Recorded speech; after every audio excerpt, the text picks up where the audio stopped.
and what do we have here but a Razorback? And it's pretty much complete now.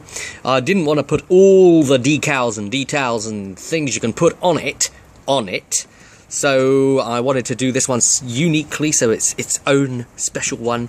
And this has obviously been made to come off, and heavy bolt here, which is a nice way to go. But obviously I can put on another option, grab the random pieces from an eBay seller somewhere. Painted actually all the detail on the guns underneath before sticking that on, just cause, you know, it's nicer, isn't it? Smoke launchers, multi-facing, so they can pop off. And you know, little storm bolter there so it gets a weapon destroyed instead of that, hopefully. You can see here I've done something completely different. I haven't stuck anything on here except words, sort of Imperial Guardy style here.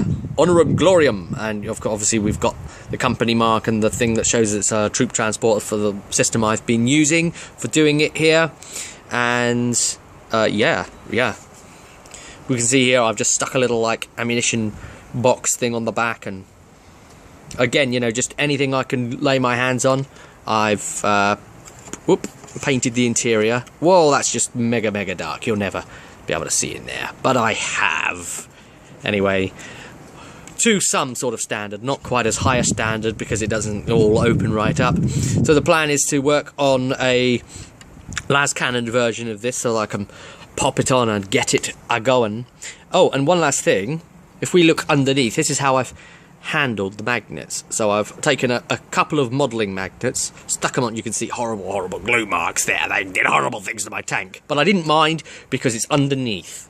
Now, rather than like permanently sticking something, say like this on, sort of like, whoa, it's glued on forever. A couple of magnets on there, and of course painted them silver like this, but of course it all blends really because it's underneath. And because it's underneath, if I want to pay the extra points and have this, it just clips straight on, and you know, you're not seeing it. So you're not seeing where the actual join is, are you? You're not. For all you know, it's glued on. I mean, as far as on the table, you can't see, and so that's great. So it's worked out. So that's the best place to pop magnets I've found. If you want to put one of these on, that would be just under there, and then link a couple to that sort of spacing, line it up, and normally you'd have to bury the magnets into the plastic, but obviously there's not very much plastic to bury it into, so I would have been destroying the integral parts of the arms on those bits, so I couldn't do that. But luckily, you know, Super Glue held out here. Wonder of wonders, hey? But there we go. Razorback. Oh yeah.